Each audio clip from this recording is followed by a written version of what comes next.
Hi friends, இன்றைக்கி நம்ம பார்க்க போகிறது ஃப்ரெஷ் க்ரீம் ஃப்ராஸ்டிங் இல்லைன்னா விப்டு க்ரீம் ஃப்ராஸ்டிங் கூட சொல்லலாம். ஸோ கேக்குக்கு மேலே பண்ணுற இந்த ஃப்ராஸ்டிங்கை எப்படி ப்ரொஃபஷ்னலாக நம்ம செய்கிறதுன்ற மெத்தடை நான் இதில் காமிக்க போகிறேன்.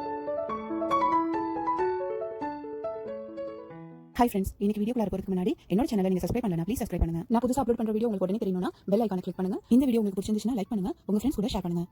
விப் க்ரீம் ஃப்ராஸ்டிங் செய்கிறதுக்கு மெயினான பொருள் 3 தான். ஆனால் எக்ஸ்ட்ராவாக ஒரு பொருள் நம்ம யூஸ் பண்ண போகிறோம். அதை பற்றி நான் உங்களுக்கு சொல்கிறேன். ஸோ ஃபஸ்ட்டு வந்துட்டு நம்ம எந்த பாத்திரத்தில் விஸ்க் பண்ண போகிறோமோ அதை நல்லா கூல் பண்ணிக்கோங்க. ஸோ ஃப்ரிட்ஜில் வச்சு நல்லா கூல் பண்ணிவிட்டு ஹெவி க்ரீம் ஆட் பண்ணிக்கோங்க. அதுக்கப்புறம் நம்ம கன்ஃபெஷனல் சுகர் ஆட் பண்ணிக்கலாம். ஸோ இப்போ பார்த்தீங்கன்னா நம்ம 1/2 கப்லேருந்து 1 கப் வரைக்கும் நம்ம ஆட் பண்ணிக்கலாம். ஸோ பேஸ்டான உங்களுக்கு எவ்வளோ ஸ்வீட் வேணுமோ அதுக்கு தகுந்த மாதிரி ஆட் பண்ணிக்கோங்க. இதில் வெனிலா எசன்ஸ் ஆட் பண்ணிக்கலாம். ஸோ நான் இதில் பார்த்தீங்கன்னா வெனிலா எசன்ஸ் ஆட் பண்ணும்போது அந்த வீடியோ நான் உங்களுக்கு எடுக்கல. ஸோ நீங்கள் கண்டிப்பாக ஆட் பண்ணிக்கோங்க. ஸோ இப்போ பார்த்தீங்கன்னா நம்ம பீட்டர் வச்சு நல்லா இதை பீட் பண்ணிக்க போகிறோம். ஸோ கொஞ்சம் நல்லா திக்காக வரணும், அந்தளவுக்கு நம்ம பீட் பண்ணிக்க போகிறோம்.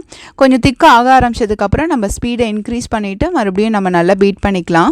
ஸோ பீட்டர் இல்லை அப்படின்னா நம்ம விஸ்க் வச்சு கூட இதை சேம் மெத்தடில் செய்யலாம். பட் கொஞ்சம் டைம் எடுக்கும் விஸ்க் வச்சு நம்ம செய்யும் போது. பீட்டர்னால் கொஞ்சம் ஃபாஸ்ட்டாக வந்துடும். ஒன்ஸ் நல்லா திக்கானதுக்கப்புறம் நம்ம இன்ஸ்டன்ட் வெண்ணிலா புட்டிங் இதில் ஆட் பண்ணிக்கலாம். ஸோ இந்த இன்ஸ்டன்ட் வெண்ணிலா புட்டிங் தான் நம்மளோட ஸ்பெஷல் இன்க்ரீடியன்ட்.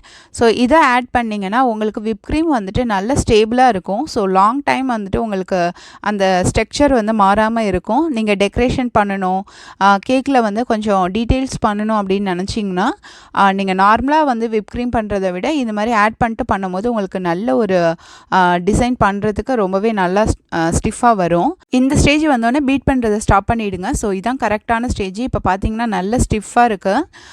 இந்த மாதிரி ஸ்டேஜ்லேயே நீங்கள் ஆஃப் பண்ணிவிடுங்க. இதுக்கு மேலே நீங்கள் பண்ணிங்கன்னா உங்களுக்கு அப்படியே திரிஞ்சு போன மாதிரி ஆகிடும். ஸோ அதனால் இதுக்கு மேலே நீங்கள் பீட் பண்ண வேணாம்.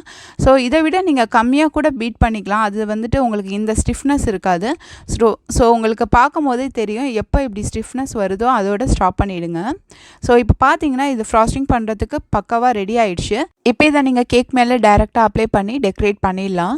ஸோ இல்லை நீங்கள் ஃபர்தராக ஃப்யூச்சருக்கு யூஸ் பண்ணோம் அப்படின்னா இதை நீங்கள் ஒரு நாளைக்கு முன்னாடியே கூட நீங்கள் ரெடி பண்ணி இந்த மாதிரி கவர் பண்ணி ஃப்ரிட்ஜில் வச்சிடலாம். இதை ஸ்டோர் பண்ணுறதுக்கு ஏர்டைட் கண்டெய்னர் இல்லைன்னா நீங்கள் பிளாஸ்டிக் ரேப் வச்சு கூட கவர் பண்ணி வச்சிடலாம். ஸோ மேக்ஸிமம் 1 டே முன்னாடி வரைக்கும் நம்ம இந்த ஃப்ராஸ்டிங் ரெடி பண்ணி வச்சுக்கலாம். நம்ம வெனிலா புட்டிங் போட்டு ஸ்டெபிலைஸ் பண்ணுறதுனால இது நல்லாவே இருக்கும். ஸோ நீங்கள் வெனிலா புட்டிங் போடாமல் இருந்தீங்கன்னா உங்களுக்கு கொஞ்சம் சாஃப்டாக இருக்கும் க்ரீமு. வெனிலா புட்டிங் போட்டதுனால நல்ல உங்களுக்கு ஒரு ஸ்ட்ரக்சர் கிடைக்கும். அதுக்கு பார்த்தீங்கன்னா நீங்கள் வெனிலா புட்டிங் இல்லாமல் நீங்கள் அதை பண்ணும்போது ஆட்டோமேட்டிக்காக உங்களுக்கு அந்த க்ரீம் ரொம்ப நேரத்துக்கு அந்த ஒரு ஸ்ட்ரக்சரில் இருக்காது. அதே சமயம் ரொம்ப சாஃப்டாகவும் இருக்கும். ஸோ பெருசாக எதுவும் நம்ம டிசைன் பண்ணல அப்படின்னா வெனிலா புட்டிங் இல்லாமலே நம்ம இதை பண்ணலாம். வெனிலா புட்டிங்க்கு பதிலாக நம்ம ஜெலட்டினை கூட ஸ்டெபிலைசராக யூஸ் பண்ணலாம். ஆனால் இந்த மெத்தட் ரொம்பவே ஈஸியாக இருக்கும். விப் க்ரீமில் நீங்கள் கலர் ஆட் பண்ணோன்னா நீங்கள் அது ரெடி ஆனதுக்கப்புறம் ஜஸ்ட்டு உங்களுக்கு என்ன கலர் வேணுமோ அதில் போட்டு நீங்கள் மிக்ஸ் பண்ணிக்கலாம். அதை நம்ம பீட் பண்ணணுன்னு அவசியம் கிடையாது. ஜஸ்ட் ஸ்பூன் வச்சே நம்ம அந்த கலரை விப் க்ரீமில் மிக்ஸ் பண்ணிக்கலாம்.